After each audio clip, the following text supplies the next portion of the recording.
I have a toxic relationship with my brain. This time it was during a math test. Just 3 months ago, I confidently wrote the cube of 3 as 9, feeling pretty good about my life choices and telling everyone that I was going to ace the test. Then I got my paper back. Turns out that the cube of 3 is 27. My answer was way off. I didn't even get 1 mark for working. So, let me introduce you to this evil criminal that made me write 9 instead of 27. The brain. It only weighs about 3 pounds, which is roughly the weight of my self-esteem after that math test. Yet, it holds 86 billion neurons and trillions of connections. A single speck of it, the size of a grain of sand, holds tens of thousands of neural connections and a billion neurons. To make this simple, our brain is the most powerful computer ever made. This is extremely wild because even with all that processing power, my brain thought that the cube of 3 was 9. So yeah, 86 billion neurons, and somehow not even one of them helped me. So I started wondering, why does the smartest organ in our body act so dumb sometimes? Now, many of you might think it's because we only use 10% of our brains. Except that is a myth. We actually use all of it, even when we are sleeping. Hard to believe, right? Because if you're anything like me, sometimes it feels like we aren't even using 1% of it. Fortunately, just one quick YouTube video later, I realized that our brains aren't broken, just brilliantly over-engineered. See, the thing is, our brains were built for survival, not sanity. Thousands of years ago, our ancestors needed to react fast and run away from danger. If something moved in the bushes, you didn't analyze it, you ran. And the ones that didn't, well, they didn't pass down their genes. That's how our amygdala developed. The amygdala is the alarm system of the brain. It is constantly scanning for danger every second of the day. But see, the problem is, our surroundings changed faster than our biology did. The amygdala still functions the same, except now it's not tigers and bushes. It's marks, texts, deadlines. Our brain doesn't know the difference between a real threat and an imagined one. Fear is fear. And that is exactly why we overthink over the simplest things, like when our WhatsApp messages get left on read, or when our parents say, we need to talk. Now, all these emotional responses aren't just the amygdala's doing. The insula plays a part too. Now, what's the insula? The insula is the part of your body that measures everything happening inside your body. Your heart rate, your breathing, your gut.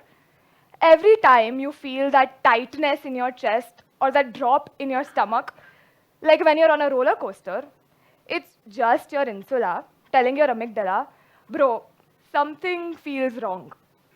Your insula and amygdala work together to create emotional responses, which is exactly why even imaginary scenarios feel physically tense.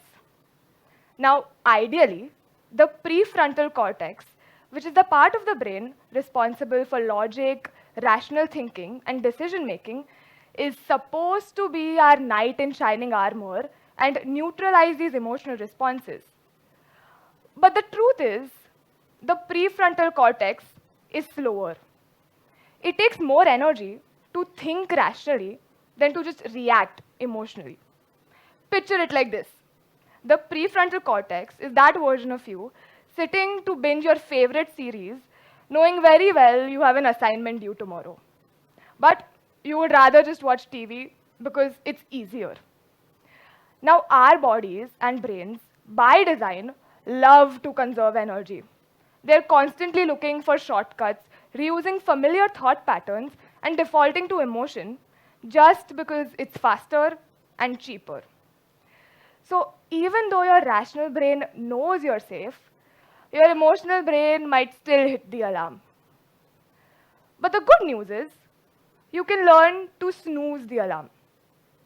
To do this, first, hack the 90-second rule. Every time you feel a wave of fear, like when your loved one doesn't pick up your call for the third time, and your brain instantly goes from maybe they're busy to oh no, they've definitely been kidnapped, your body's stress chemicals, usually adrenaline, only last about 90 seconds. So the next time you're afraid, don't do anything. Just time yourself for a minute and a half. Second, move. When you move, even a little bit, your brain interprets it as safety. Because if you were truly in danger, you wouldn't be walking, stretching, or doing jumping jacks in your room. Your brain's motor cortex, which is the part of your body responsible for motion, regulates overthinking and emotions better than panicking ever can.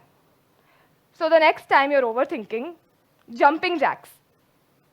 Now, for the small everyday fumbles, like leaving the room and forgetting if you turned off the lights, or entering a room and forgetting why you even entered. Now, a method that worked for me is called brain dumping.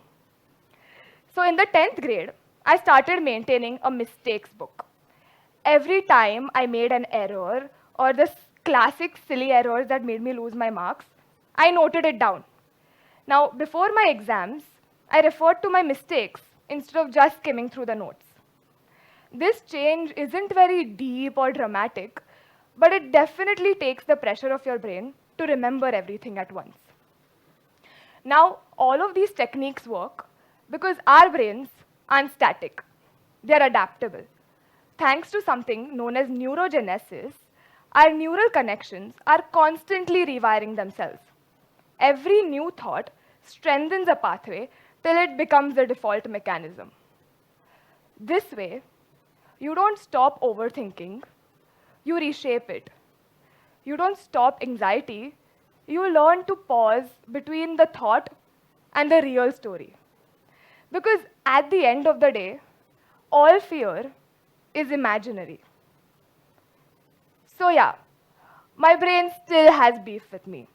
It still panics, still doubts, still thinks that one bad grade equals lifelong failure, and of course, still occasionally writes the cube of 3 as 9.